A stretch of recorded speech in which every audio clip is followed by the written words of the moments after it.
नमस्कार दोस्तों, पाथफाइंडर में आप सभी का स्वागत है। मेरा नाम है डॉक्टर महिपाल सिंह राठौड़ और आज इस लेक्चर में मैं आपके साथ डिस्कस करूंगा दुनिया के पांचवें महासागर के बारे में। सदर्न ओशन दुनिया का पांचवा महासागर बन चुका है। तो ऐसा नहीं है कि कोई नया महासागर बन गया है, प्रकृति ने तो इसे करोड़ों साल से बनाया हुआ है, लेकिन इसे इंसानों के ऑर्गेनाइजेशंस ने ऑफिशियली रिकग्नाइज कर दिया है। तो तैयार हो जाइए, अगले साल से किताबों में, आपके नोट्स में, सभी जगह 5 ओशंस आपको याद करने पड़ेंगे, लिखने पड़ेंगे। महासागर पृथ्वी का 70% से भी ज्यादा हिस्सा कवर करते हैं। आधी ऑक्सीजन जो धरती पर बनती है वो इन्हीं महासागरों से आती है और इनमें बहुत सारी बायोडायवर्सिटी भी हमें देखने को मिलती है और इन्हीं कारणों से दुनिया भर की इकोनॉमी इन पर निर्भर है। तो ऐसा नहीं है कि हम भारत में बैठे हैं और हमें कोई लेना देना नहीं है कि सदर्न ओशन बन गया है। It is all interconnected. किस प्रकार से मैं आपको आगे अभी समझाऊंगा, लेकिन पहले आपके लिए एक क्वेश्चन है, इसका आंसर जरूर दीजिएगा कमेंट सेक्शन में। Which of the following geographical areas are not located in South America? इनमें से कौन सी लोकेशन दक्षिण अमेरिका महाद्वीप पर स्थित नहीं है? Patagonia, Tierra del Fuego, Sonora, Yucatan peninsula. Answer मिलेगा आपको लेक्चर के अंत में। अगर आप मुझसे अनअकैडमी ऐप पर जुड़ना चाहते हैं, मेरे स्पेशल क्लासेस या प्लस कोर्स के अपडेट्स प्राप्त करना चाहते हैं, तो इस आईडी पर मुझे वहां फॉलो कर सकते हैं। सभी सोशल मीडिया प्लेटफॉर्म्स पर मेरा हैंडल है Mahipal Rathore. You can connect with me over there. अगर आपको इस लेक्चर का पीडीएफ डाउनलोड करना है तो pathfinder_UPSC टेलीग्राम चैनल से डाउनलोड कर सकते हैं। अनअकैडमी के सब्सक्रिप्शन पर इस वक्त 35% डिस्काउंट चल रहा है जीएस और ऑप्शनल के कंबाइंड कोर्स पर। इसकी ज्यादा जानकारी आपको लेक्चर के अंत में मैं देने वाला हूं।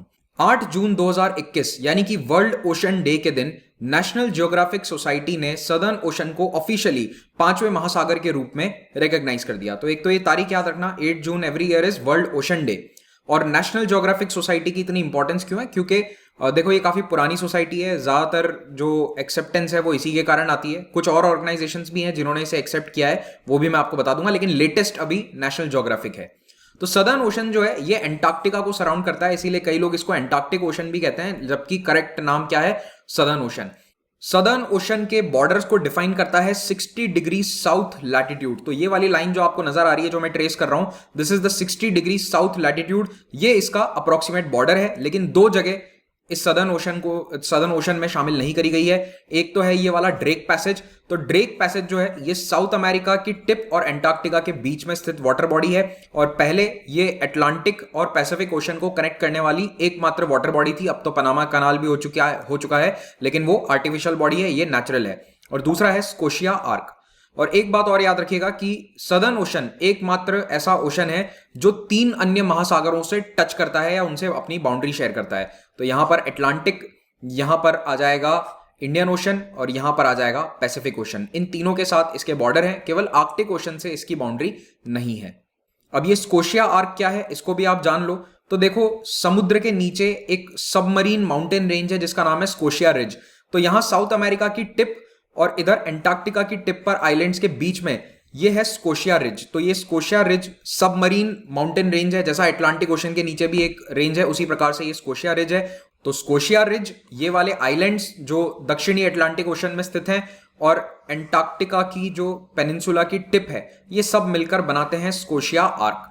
तो ये बनता है स्कोशिया आर्क, इसका नाम याद रखना। और ये है ड्रेक पैसेज। तो बेसिकली ये वाला एरिया सदर्न ओशन में शामिल नहीं किया गया है। इसके अलावा पूरा एरिया जो है, इसको छोड़कर पूरा एरिया सदर्न ओशन में आता है, 60 डिग्री साउथ लैटिट्यूड के नीचे वाला, साउथ में।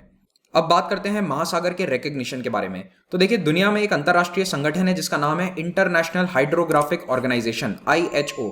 94 देश दुनिया के इसके मेंबर्स हैं। 1921 में इसकी स्थापना हुई थी और इसका प्रमुख काम यह है कि सारे समुद्री रास्तों को, ओशन, सी, सबको ये चार्ट करता है, उनका नक्शा तैयार करता है ताकि शिपिंग वगैरह में आसानी रहे। तो धीरे धीरे इसका काम अब ये भी हो गया कि नाम एक रहे। ऐसा नहीं है कि भारत के मैप में किसी समुद्र का कुछ नाम छप रहा है, इंग्लैंड में कुछ और छप रहा है, जापान में कुछ और छप रहा है। तो ये दिक्कत ना आए, इसीलिए IHO स्टैंडर्ड मैप्स जारी करता है हर साल और इसीलिए IHO को एक बहुत इंपॉर्टेंट स्टैंडर्ड माना जाता है। लेकिन अभी तक IHO ने सदर्न ओशन को ऑफिशियल रिकग्निशन नहीं दी है। इन प्रिंसिपल इसके ज्यादातर देश ये मानते हैं कि सदर्न ओशन एग्जिस्ट करता है, लेकिन IHO ने जब तक कंसेंसस नहीं होता, बेसिकली सारे देश इकट्ठा होकर यस नहीं कहते, तब तक वो ऑफिशियली ओके नहीं कर सकता। लेकिन अभी क्या हुआ है कि नेशनल जियोग्राफिक सोसाइटी ने अपनी तरफ से इस 5वें महासागर को रिकग्निशन दे दी है। इस दक्षिणी महासागर की सबसे खास बात यह होगी कि इसका जो बॉर्डर है वो कोई लैंड मास तय नहीं करेगा। जैसे अटलांटिक ओशन के दोनों तरफ क्या है, एक तरफ अमेरिकाज वाले कॉन्टिनेंट है, एक तरफ अफ्रीका, यूरोप है। यहां पर क्या होगा कि एक ओशन करंट है जो इसके बॉर्डर को तय करेगा और ये ओशन करंट रफली 60 डिग्री साउथ लैटिट्यूड के आसपास चलता है।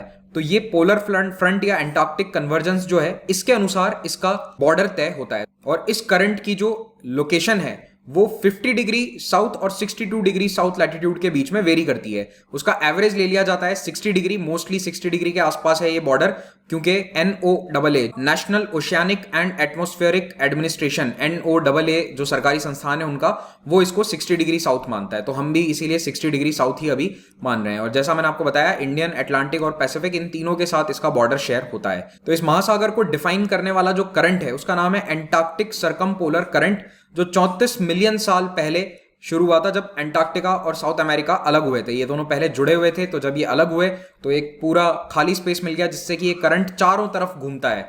एंटार्क्टिका के चारों तरफ ये गोल चक्कर लगा लेता है, और इससे क्या होता है कि पानी एंटार्क्टिका के चारों तरफ घूम पाता है। और इसके कारण एक बहुत इंपॉर्टेंट फिनोमेना पूरे दुनिया के महासागरों में चलता है, इसको कहते हैं ग्रेट ओशन कन्वेयर बेल्ट। तो इससे क्या होता है कि वार्म और कोल्ड वाटर का सर्कुलेशन बना रहता है। तो अगर ये एंटार्क्टिक सरकमपोलर करंट ना हो, ACC ना हो, तो ये वाला ग्रेट ओशन कन्वेयर बेल्ट चल नहीं पाएगा। तो इसमें आप देख सकते हैं यहां पर ये कोल्ड और सॉल्टी डीप करंट को ट्रांसफर कर रहा है, और इधर से ट्रॉपिक्स वाले एरिया से या इक्वेटर वाले एरिया से वार्म शैलो करंट आ रहा है। तो ये वाला कन्वेयर बेल्ट की तरह चलता रहता है। और अगर आप वैसे इस करंट को देखोगे तो ये लाल रंग में जो एरोज आपको दिख रहे हैं, ये एंटार्क्टिक सरकमपोलर करंट को दर्शाते हैं। तो ये इसके चारों तरफ घूमता है, इसीलिए इसको सरकमपोलर करंट कहते हैं। इस करंट के कारण एंटार्क्टिक महाद्वीप के पास में ठंडा और कम सॉल्टी पानी पाया जाता है, और इसके कारण यहाँ की इकोलॉजी बिल्कुल अलग है। यहाँ पर कई विभिन्न प्रकार की स्पीशीज देखी जाती हैं जो दुनिया में और कहीं नहीं दिखती, आर्कटिक में भी नहीं दिखती। ऐसी बहुत सारी स्पीशीज हमें इस सदर्न ओशन में देखने को मिलती हैं। और ये करंट जो है ये सरफेस से लेकर ओशन फ्लोर तक चलता है, काफी गहरा करंट होता है। तो इसीलिए इसमें जो पानी की मात्रा ट्रांसपोर्ट होती है वो दुनिया के अन्य किसी भी करंट से ज्यादा है। और ये अटलांटिक, पैसिफिक, इंडियन ओशन, इन सभी के बीच में एक सर्कुलेशन बनाकर चलता है, जिससे कि ग्लोबल कन्वेयर बेल्ट जो है ये चालू रहता है। एक और इसका फायदा ये है कि कोल्ड डेंस वाटर नीचे समुद्र फ्लोर के पास जाकर सिंक होता है, जिससे कार्बन स्टोर होता है, कार्बन सिक्वेस्ट्रेशन में ये हेल्प करेगा।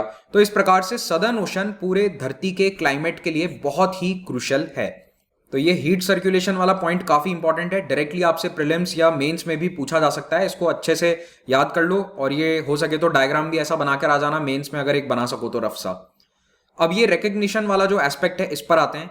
तो अभी देखो, नेशनल ज्योग्राफिक नॉर्मली क्या करता है कि IHO के नॉमेनक्लेचर को फॉलो करता है। जो इंटरनेशनल हाइड्रोग्राफिक ऑर्गेनाइजेशन तय करेगा वही नेशनल ज्योग्राफिक भी मान लेता है। लेकिन इस बार ये IHO से एक कदम आगे चले गए हैं, और इन्होंने सदर्न ओशन को 5वें महासागर के रूप में मान्यता दे दी है नेशनल ज्योग्राफिक सोसाइटी ने।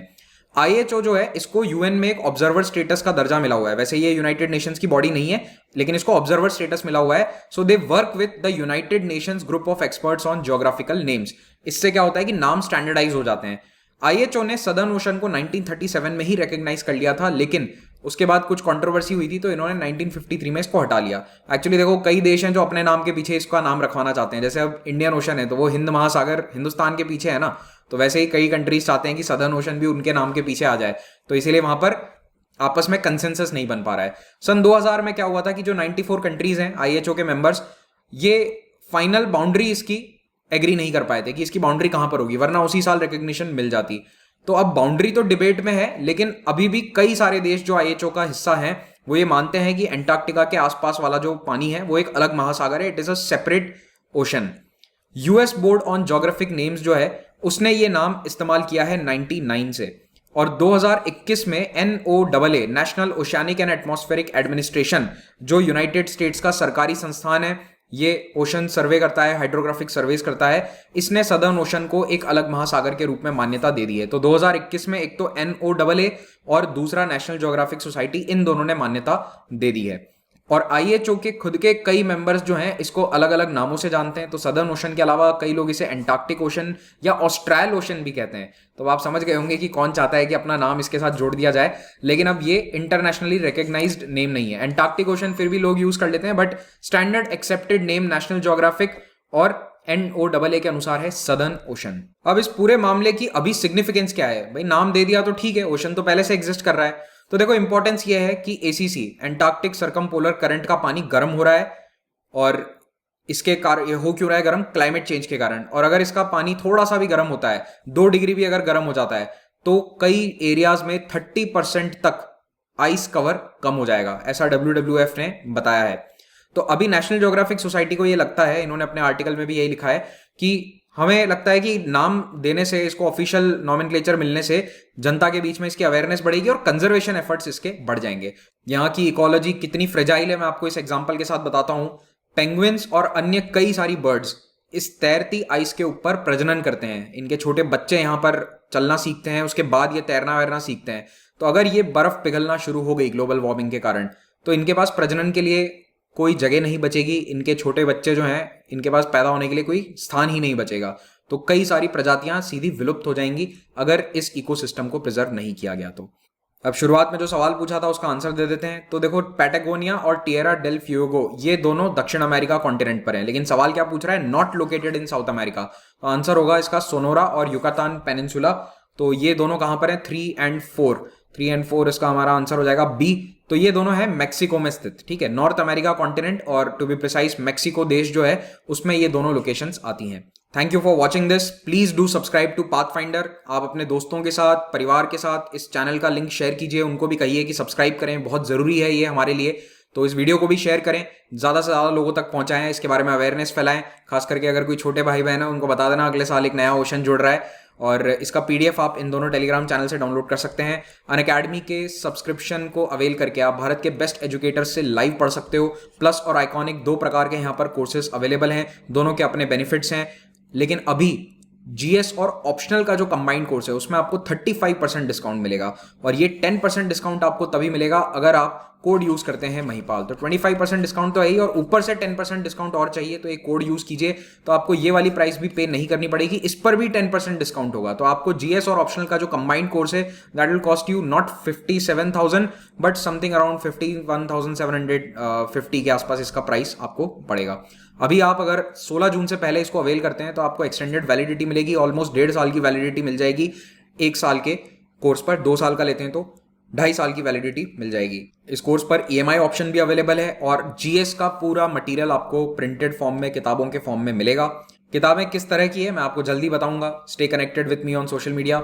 हर हफ्ते यहाँ पर नए बैचेस बनते हैं, तो जैसे ही आप सब्सक्रिप्शन लो, एक बैच ज्वाइन कर लो, आपका पूरा सिलेबस बैच में कवर करवा दिया जाएगा। एक स्पेशल बैच बन रहा है जिसमें आपको टॉप एजुकेटर्स पर्सनली मेंटोर करेंगे।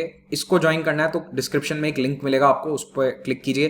फ्री टेस्ट सीरीज है, इनका फायदा उठाइए, कोड यूज करके आप इन टेस्ट सीरीज को ज्वाइन कर सकते हो। सिविल सर्विसेज चैंपियनशिप 13 जून यानी कि परसों रविवार को आ रही है। ये एक फुल लेंथ टेस्ट है, इसमें हिस्सा लेकर अगर आप टॉप 50 रैंक लेकर आते हैं तो आपको पर्सनल मेंटोरशिप मिलेगी टॉप ब्यूरोक्रेट्स के द्वारा, और बहुत सारे प्राइजेस हैं जीतने के लिए, स्कॉलरशिप्स भी हैं। Thank you very much for watching this. Have a great day.